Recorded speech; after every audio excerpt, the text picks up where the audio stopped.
tervisekonsultatsioonil me tegeleme sinu sisemaailmas toimuvate probleemidega nii psühholoogilisel kui ka füüsilisel kujul.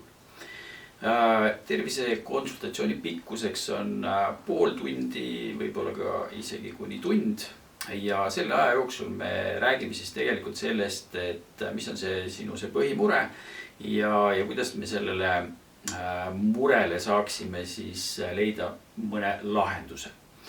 Teemadeks on siis nii psühholoogilised kui füüsilised ütleme siis probleemid ja pöörduda võib ka väga raskete haiguste puhul ehk siis tegelen väga sellise laia spektriga.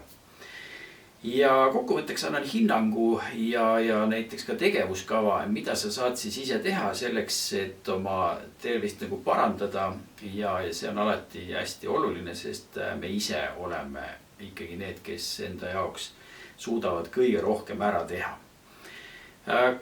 Kohtuda saab minuga Eesti suuremates linnades selleks, et saada aega broneerida, siis helistage.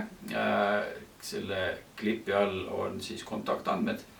Ja kui soovite rohkem infot saada, millega ma tegelen, siis jälgige YouTube'i ja Facebooki.